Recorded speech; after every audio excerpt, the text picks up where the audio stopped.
Bonjour, dans cette vidéo, on va corriger l'exercice 2 du TD numéro 5. Cet exercice concerne la capacité thermique des matériaux, décrite par le modèle d'Einstein de 1907, qui est un modèle où on décrit, on considère les atomes comme des oscillateurs harmoniques quantiques. Donc, la motivation de ce modèle par Einstein, c'est qu'en considérant la capacité calorifique d'une mole d'atomes dans un matériau, ce qu'on appelle la capacité calorifique molaire, eh bien, la prédiction par la mécanique classique, c'est qu'elle est égale à une constante, 25 joules par Kelvin. Or, expérimentalement, on s'aperçoit que cette constante est en effet obtenue expérimentalement à haute température, mais à basse température, pour par exemple ici le cuivre ou le diamant, eh bien, la capacité calorifique expérimentale tend vers 0, et cela n'est pas expliqué par la mécanique classique, qui prédit une valeur constante à 25 joules par Kelvin. Et donc Einstein, en 1907, a utilisé un raisonnement où il décrivait les oscillations, les vibrations de chaque atome par la mécanique quantique. Donc c'est ce qu'on va faire. Et il a pu expliquer ainsi, de façon très satisfaisante, cette chute de la capacité calorifique vers 0. Donc on va faire cet exercice et expliquer aussi intuitivement pourquoi ça tend vers 0. Il est intéressant de noter que le modèle d'Einstein en 1907 s'est fait avant que le modèle de la mécanique quantique a été formulé par Schrödinger, Heisenberg.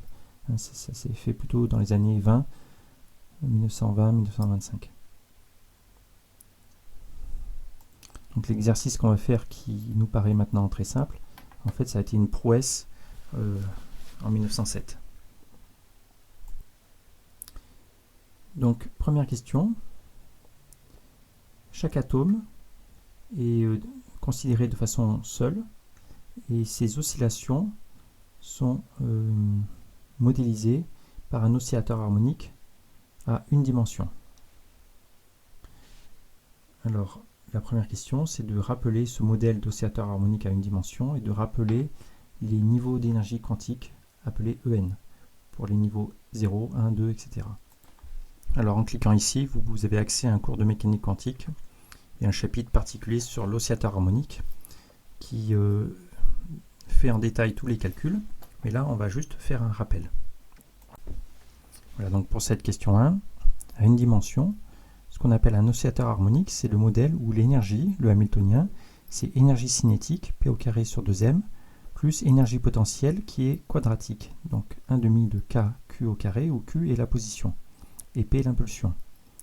Et alors on est en mécanique quantique, ça veut dire que Q chapeau est un opérateur position et P chapeau un opérateur impulsion. Pour les détails, je vous conseille de cliquer ici pour avoir accès à un cours. Voilà, et dans ce cours ou dans n'importe quel livre de mécanique quantique, on apprend que les niveaux d'énergie de ce modèle sont discrets, sont indicés par des entiers, n, 0, 1, 2, 3, etc. Et les niveaux d'énergie, En, sont égaux à h bar, la constante de Planck, fois oméga, qui est racine de K sur M, donc K ici et M ici, la masse de la particule, fois n plus 1,5, où n est l'entier. Et donc, vous voyez, ces niveaux sont équidistribués, et le premier niveau, n égale 0, se situe en h bar oméga fois 1,5, 1,5 de h bar oméga, donc strictement plus grand que 0. Le niveau suivant est E1, E2, et chacun est distant du précédent par h bar oméga, qu'on appelle un quanta d'énergie. Et oméga, vous voyez, dépend de la raideur de la force de rappel et de la masse de la particule. Alors la question 2 est peut-être un peu difficile parce qu'elle est heuristique. Elle demande un peu de l'intuition et de la compréhension qualitative qu'on a déjà un peu appris maintenant avec la loi de Boltzmann. Donc on suppose que l'oscillateur, donc la particule précédente quantique, est en contact avec un environnement à la température T, autrement dit un thermostat. Et on nous demande, sans faire de calcul, de montrer déjà qu'il y a une grandeur caractéristique dans le problème, qui est une température, appelée température d'Einstein. Donc en effet, vous voyez, il y a une énergie caractéristique qui est h bar oméga, qui est l'énergie entre deux niveaux. Et il faut penser qu'une énergie caractéristique donne tout de suite une température caractéristique, parce que la température, finalement, c'est directement relié à l'énergie par kT. D'accord ? Donc on peut définir à partir de ce h bar oméga une température θ en disant que K fois θ égale h bar oméga. Et voilà, donc θ, c'est h bar oméga sur K, et on appelle ça la température d'Einstein, parce que c'est Einstein dans son article qui l'introduit. Alors, à quoi correspond cette température? Eh bien, elle correspond à cet écart d'énergie, autrement dit, c'est la température du thermostat, de sorte que les fluctuations d'énergie seront exactement égales à h bar oméga. Donc il faut que la température soit ni trop grande pour que les fluctuations soient trop grandes, ni trop petites, mais exactement une température telle que kT égale h bar oméga. Et ainsi, la température véritable du thermostat qui est T, on peut la comparer avec la température d'Einstein, et donc le rapport T sur θ, c'est bien sûr la comparaison de l'énergie thermique kT par rapport aux écarts h bar oméga, et c'est une quantité sans dimension qu'on va noter x. Donc quand x est petit, ça veut dire que la température est petite, les fluctuations de température, les fluctuations d'énergie thermique sont petites devant les écarts, et quand x est grand devant 1, ça veut dire que les fluctuations d'énergie thermique sont très grandes devant ces niveaux d'énergie. Alors, justement, c'est la question d'après. Discuter heuristiquement, ça veut dire sans faire de calcul et de façon intuitive, les valeurs attendues pour l'énergie moyenne de l'atome et sa dérivée par rapport à la température, donc la capacité calorifique de l'atome, selon que la température de l'environnement est très petite devant la température d'Einstein, ou au contraire très grande devant la température d'Einstein. Alors, premier cas, si la température extérieure du thermostat est très petite devant la température d'Einstein, autrement dit, le nombre sans dimension x est très petit devant 1, ben ça signifie que les fluctuations thermiques kT sont très petites devant les écarts h bar oméga, et donc on a cette situation. Vous voyez, il y a les niveaux d'énergie de l'oscillateur harmonique, ça c'est l'état fondamental dans lequel se trouve l'atome, et les fluctuations thermiques kT sont tellement petites qu'elles ne permettent pas à l'atome d'accéder au premier niveau. Et donc l'atome va rester dans l'état fondamental. En première approximation. Même si on augmente la température, tant que kT est petit, vous voyez, ça ne sert à rien d'augmenter la température externe. En quelque sorte, l'état de l'atome est gelé et figé dans son état fondamental. Donc c'est comme s'il ne se passait rien, c'est comme si la température extérieure était égale à 0. Et ça, c'est vraiment quelque chose de remarquable. Donc on obtient que l'énergie de l'atome reste une constante, et comme c'est une constante, eh bien, il ne dépend pas de la température extérieure, et donc la capacité calorifique est égale à 0. Et bien ce raisonnement suffit à lui seul d'expliquer les résultats expérimentaux, qu'à basse température, vous voyez ici, la capacité calorifique tend vers 0. Parce qu'on a beau augmenter la température, eh bien, ça ne fournit aucune énergie au matériau, car à cause des niveaux quantiques des oscillations, le matériau reste dans l'état fondamental quantique.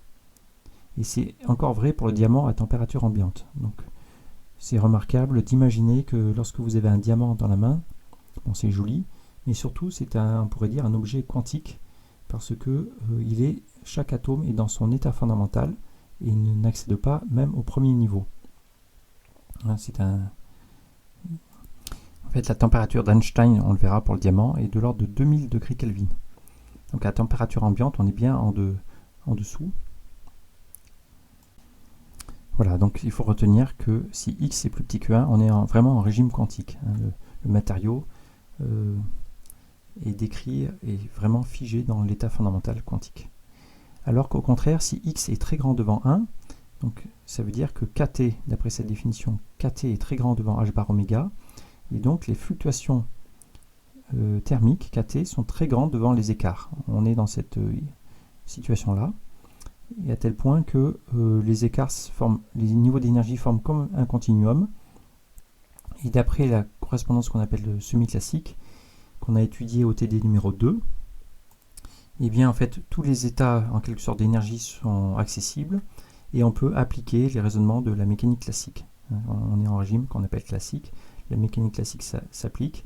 Et donc d'après le premier exercice, on peut appliquer le théorème d'équipartition de l'énergie, où chaque degré de liberté en moyenne a une énergie 1,5 de kT, une valeur 1,5 de kT. Donc ici, à une dimension, vous avez énergie cinétique plus énergie potentielle, donc deux termes. Donc l'énergie moyenne, c'est 2 fois 1,5 kT, donc kT, et donc ça augmente avec la température, et ça augmente avec un taux qui est égal à K, donc la dérivée est égale à K.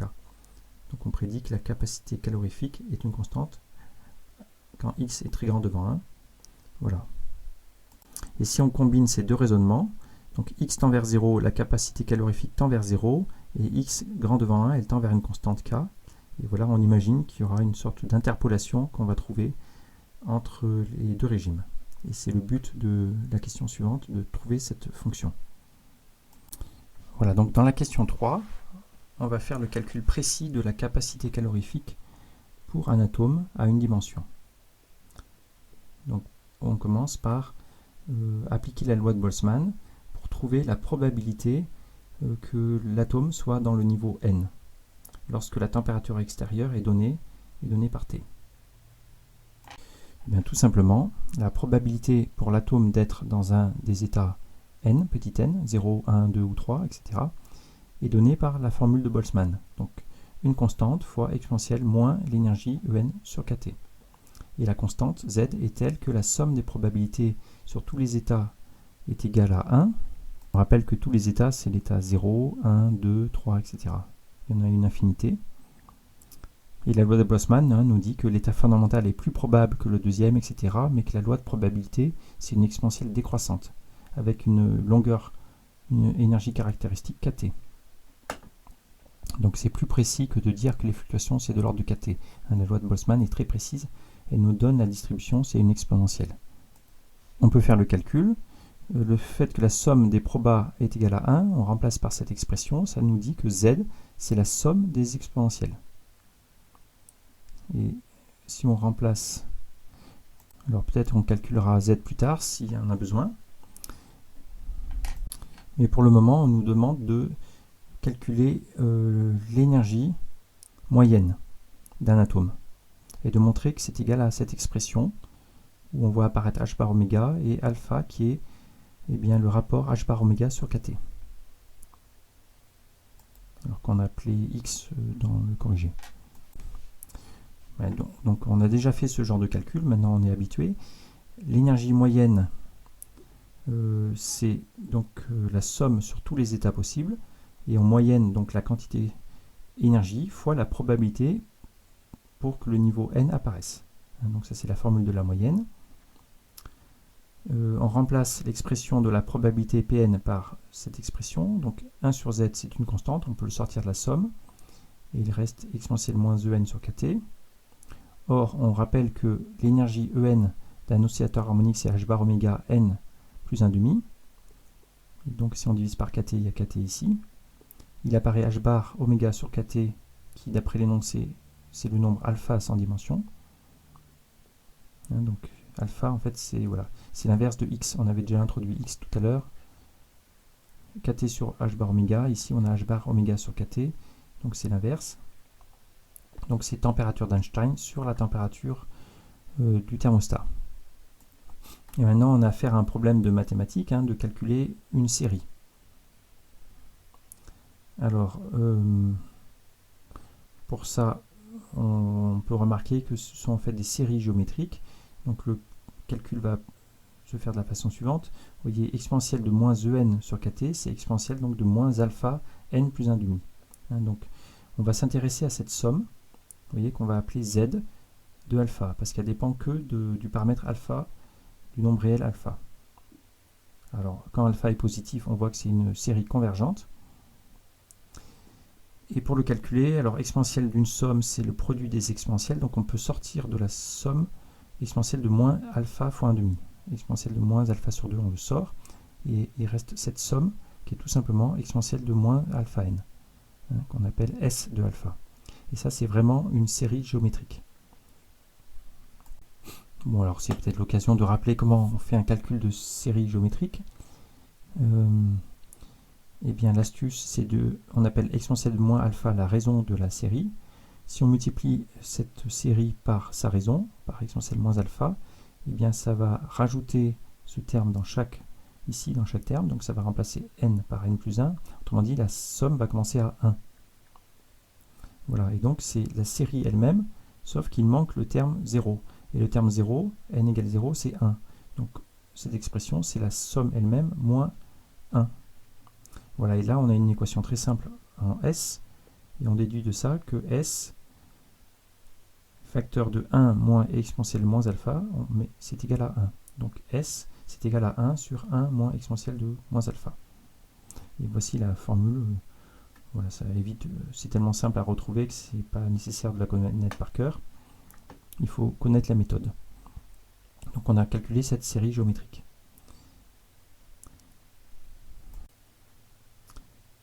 Et donc de ça, on pourra déduire la valeur de Z.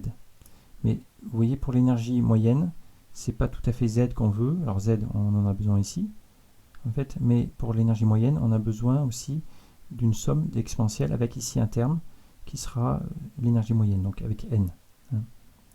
On a besoin de ce genre de terme. Et ce genre de terme, on peut le calculer aussi simplement en remarquant qu'on l'obtient en dérivant cette série par rapport à alpha. Vous voyez, alpha ici c'est une constante. Si on dérive cette expression par rapport à alpha, donc la dérivée de exponentielle de moins alpha n par rapport à alpha, ça fait sortir moins n. Donc moins, on a mis à la sortie, et ici n. Voilà, donc la dérivée de s par rapport à alpha, c'est cette somme, ok, qu'on souhaite calculer, mais pour ça, on connaît déjà s. S est ici. D'accord? Donc si on dérive s par rapport à alpha, ça nous fait le dénominateur 1 moins exponentielle moins alpha au carré, et en haut, il y a la dérivée du dénominateur. Et dériver ça par rapport à alpha, ça nous fait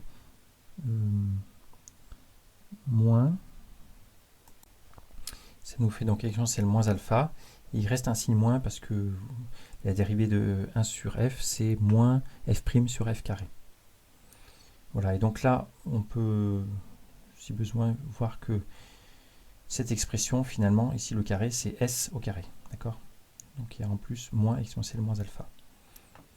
Voilà, donc tout ça, c'est des petits calculs mathématiques, mais ça permet de revenir sur ce qu'on souhaite calculer, qui est l'énergie moyenne, donc cette expression. Donc on reprend. L'énergie moyenne, c'était donc 1 sur z de l'énergie fois exponentielle moins E sur kT. Et là, on met E sur kT et fois kT. On sort kT, puis on l'introduit là. Voilà. Et comme ça, l'énergie En sur kT, c'est rien d'autre que alpha fois n plus 1,5. Donc c'est écrit là, c'est écrit là-haut. Le kT ici reste. Et le z, ben on l'a calculé, le z, c'est s fois exponentielle moins alpha sur 2. Donc il apparaît s, et ici, exponentielle moins alpha sur 2 qu'on a mis en haut, donc ça fait exponentielle alpha sur 2. Alors ici, il y a une somme n plus 1,5, donc on sépare cette grande somme en deux. Il y a ce premier terme ici, ça nous fait la somme sur n, ce n, exponentielle moins alpha n, ici, exponentielle moins alpha n. Alors avant tout, on a ce 1,5 ici, on l'a sorti, vous voyez, ça fait exponentielle moins alpha sur 2, qui va éliminer ce exponentielle alpha sur 2. Donc ça va disparaître. Donc ce n est ici. Le alpha, on le sort de la somme, il est là. Donc il nous reste kT sur s fois alpha. Ce premier terme n, cette exponentielle moins alpha n ici. Et le deuxième terme. Donc le deuxième terme, c'est 1,5 fois juste la somme de l'exponentielle moins alpha n, qui vient de là. Et bon, là, on reconnaît vraiment des choses qu'on a déjà calculées. Donc, kT alpha sur S, eh bien, kT fois alpha, d'après la définition de alpha, c'est kT fois alpha, vous voyez, c'est h bar oméga. Donc, on le réécrit, h bar oméga. Et cette somme ici, c'est celle qu'on a calculée là. Ouais. C'est donc moins la dérivée de S par rapport à alpha. Et cette deuxième somme, il y a le 1,5, mais sinon, c'est la somme géométrique qu'on a appelée S. Ici. Voilà, donc ça nous fait ça. Or, la dérivée de S par rapport à alpha, on l'a calculé, c'est moins exponentielle moins alpha S2. Hein, donc on l'écrit, exponentielle moins alpha S2, mais S2 divisé par S, il reste S. Et ensuite, ici, plus 1 demi, S divisé par S, il reste 1 demi seulement. Donc, voici cette expression. Et là, finalement, on remplace le résultat S par sa valeur, ici, à partir de alpha. Donc S, c'est 1 sur 1 moins exponentielle moins alpha qu'on a mis ici, et on met sur le même dénominateur. Donc ça nous fait du 2. Alors le 2, on l'a sorti, il apparaît là. Donc ici, il y a 2 exponentielle moins alpha, plus 1 fois ce terme. Donc plus 1 moins exponentielle moins alpha. Voilà, donc au final, h bar oméga sur 2, qui est ici. Au numérateur, il y a 1 plus exponentielle moins alpha, et au dénominateur, 1 moins exponentielle moins alpha. Donc voici l'expression de l'énergie moyenne. Alors vous voyez, c'est un calcul mathématique, hein, mais qui normalement devrait donner cette forme-là pour la capacité calorifique. C'est ce qu'on va vérifier dans la suite. En tout cas, on a répondu à la question, on a obtenu cette expression. Alors la question 4, la question suivante, c'est de déduire à partir de cette expression, la capacité calorifique, mais en 3 dimensions. Là, on avait un modèle à une dimension, X, et on va rajouter les dimensions Y et Z. Supposer que les atomes sont tous indépendants et considérer une mole d'atomes. Et déduire donc l'énergie moyenne, et ensuite, en dérivant par rapport à la température, la capacité calorifique, et déduire cette expression. Et de décrire la fonction qu'on obtient, donc la comparer avec cette courbe en fait. Alors voici la réponse à la question 4. Eh bien, si on est en 3 dimensions, tout simplement, le hamiltonien, c'est la somme des hamiltoniens pour chacune des dimensions. Hein, parce qu'on a des termes quadratiques en x, en y et en z. Donc l'énergie va juste s'ajouter. Et donc l'énergie moyenne pour la dimension x qu'on vient de calculer, il faut la multiplier par 3. Voilà. Et en plus, si on considère non pas un atome, mais une mole d'atomes, il faudra multiplier par le nombre d'Avogadro. Donc au final, on multiplie le résultat précédent, qui est ici, par 3 fois le nombre d'Avogadro. Et par définition, la capacité calorifique, c'est la dérivée de cette énergie moyenne par rapport à la température. Donc il faut dériver ça par rapport à la température, mais où se trouve la température? Elle se trouve dans le paramètre alpha. Et le paramètre alpha, c'était h bar oméga sur kt. Et donc c'est une dérivée de fonction composée. On peut dire qu'on peut dériver l'énergie moyenne par rapport à alpha, et ensuite fois la dérivée de alpha par rapport à la température. Alors là, il y a un petit calcul à faire. Dériver cette expression par rapport à alpha. Alors là, on réécrit la constante qui est devant. On dérive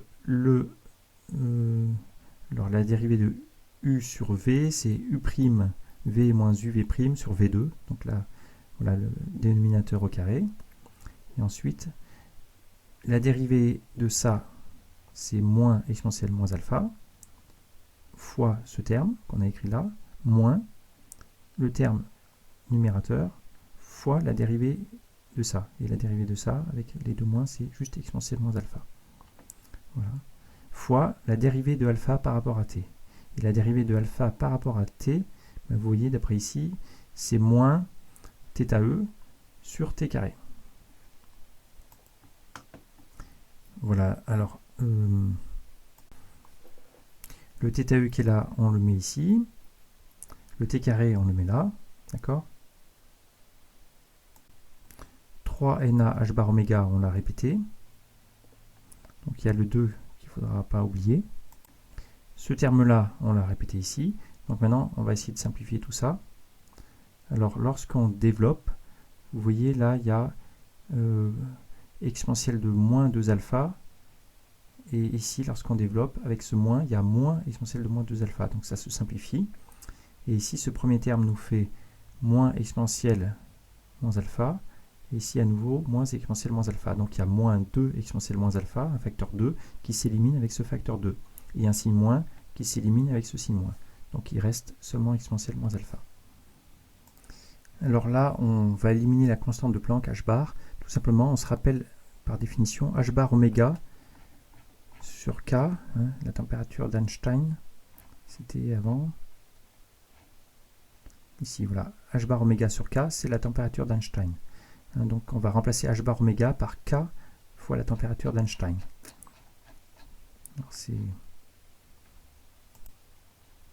Ici, voilà, h bar oméga, on met K fois la température d'Einstein. Donc il apparaît température d'Einstein au carré.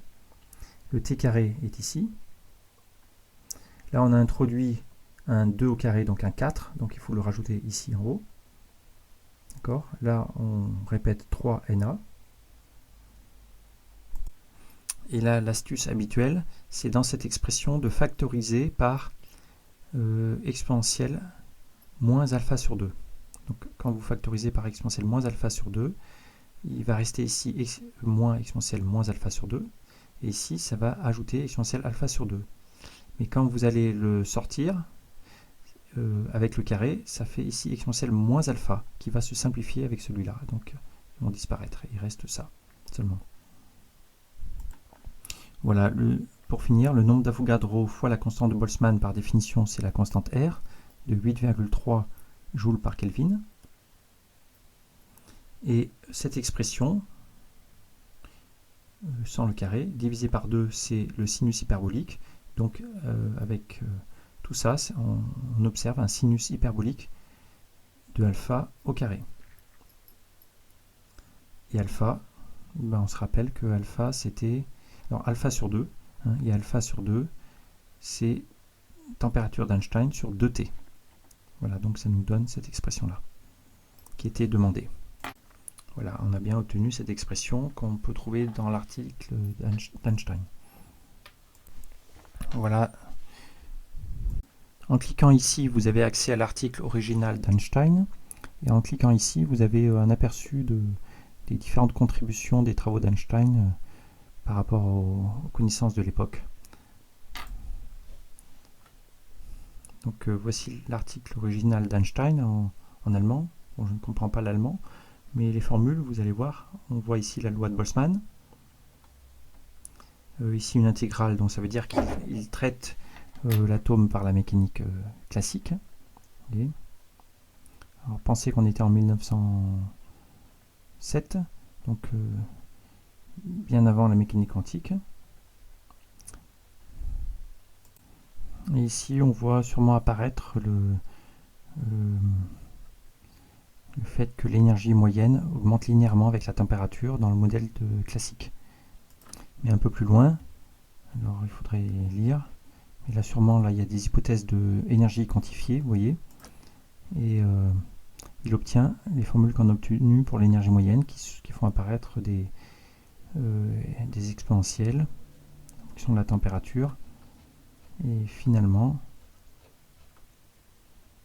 voilà, pour la capacité calorifique, cette expression qu'on a obtenue, hein, qui est tracée là, et qui le compare aux résultats expérimentaux. Et si vous allez voir ce deuxième document, eh bien c'est un récapitulatif des contributions d'Einstein, et au début ça vous explique justement ses contributions en physique statistique par rapport aux connaissances de l'époque. Je vous conseille de lire ce document de quelques pages. Alors, la dernière question, la question 5, c'est vraiment une application pratique. Donc, on considère deux matériaux. Tout d'abord le diamant, qui est un métal très dur, et pour lequel la température d'Einstein, donc H bar oméga, donc plutôt... oui, H bar oméga sur K est égal à 2000 degrés Kelvin.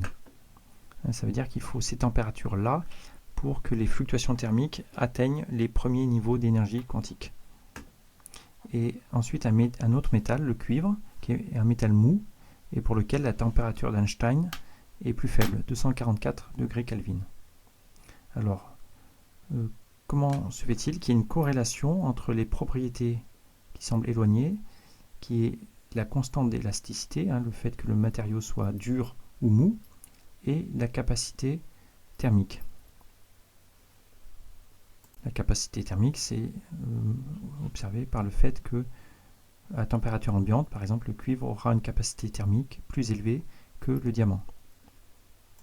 Donc le diamant, c'est bien connu, hein, c'est un cristal de carbone extrêmement dur, qui est transparent et qui est très joli. Et le cuivre, ben, c'est un peu plus courant, mais c'est aussi très joli. Hein, c'est conducteur de l'électricité. Et c'est aussi un cristal fait d'atomes de cuivre. Alors voici la réponse à la question 5. Un métal est dur si les atomes sont attachés de façon rigide entre eux. Ça veut dire que dans un modèle d'oscillateur harmonique où les atomes sont reliés par des ressorts, c'est un peu comme si la constante de raideur K est grande entre les atomes. Or, la constante de raideur participe à la fréquence oméga, à la fréquence d'oscillation des atomes, par la formule oméga, c'est racine de K sur M. Donc on s'aperçoit que si K, la constante de raideur, est grande, eh bien oméga sera grand. Les vibrations seront rapides lorsque les atomes se mettent en vibration. Et si oméga est grand, eh bien la température d'Einstein sera grande. H bar oméga sur K sera grand. Voilà, tout simplement. Et donc on a vu, ça démontre en quelque sorte cette corrélation entre un matériau dur et une température d'Einstein grande. Ce qu'on observe pour le diamant et le cuivre. D'après cette figure, le cuivre est mou, et bien la température de transition ici de Einstein est plutôt faible, de l'ordre de 200 degrés Kelvin. Alors que le diamant est dur, sa température de transition est plutôt très élevée, c'est de l'ordre de 2000 degrés Kelvin.